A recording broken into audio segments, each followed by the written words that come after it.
اور یہ آنکھوں سے کسی غیر محرم عورتوں اور لڑکیوں کو دیکھنا کتنا خطرناک ہے، میں آپ کو ایک حدیث سنا کر کے سمجھا دیتا ہوں۔ مسلم شریف کی روایت ہے، حضرت ابو ہریرہ رضی اللہ تعالیٰ عنہ راوی حدیث ہے، کہتے ہیں کہ آپ صلی اللہ تعالیٰ علیہ وسلم نے ایک مرتبہ فرمایا کہ اگر کوئی انسان تمہارے گھر میں جھانکے، آنکھ سے دیکھے، ذرا غور سے سنیے، آپ کسی دوست کے گھر جاتے ہیں تو پہلے جھانک لیتے ہیں، اس کے بعد آپ بیل بجاتے ہیں، بہت بڑا گناہ ہے، سن لیجیے، کبیرہ گناہ ہے یہ۔ آپ جو ہے بیل بجانے سے پہلے کسی کے گھر میں جھانک نہیں سکتے، اس لیے کہ گھر کے اندر عورتیں ہوتی ہیں، وہ اپنے گھر کے اندر پتہ نہیں کس حالات میں ہوتی ہے۔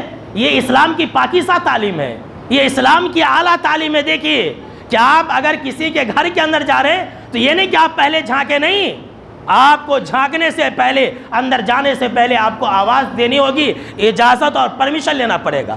تو آپ صلی اللہ تعالیٰ علیہ وسلم نے کہا کہ اگر تمہارے گھر میں کوئی جھانکے اور تمہاری خواتین کو دیکھنے کی کوشش کرے تو اس کی آنکھ پھوڑ دو، اور اگر کسی نے کسی کی آنکھ پھوڑ دی تو آپ صلی اللہ تعالیٰ علیہ وسلم نے کہا کہ ایسے انسان کے اوپر کوئی گناہ نہیں ہے۔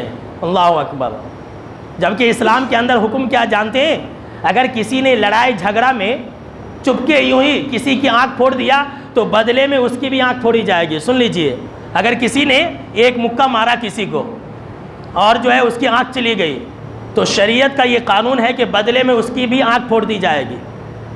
کسی نے اگر کسی کا ہاتھ توڑ دیا تو بدلے میں اس کی بھی ہاتھ توڑ دی جائے گی۔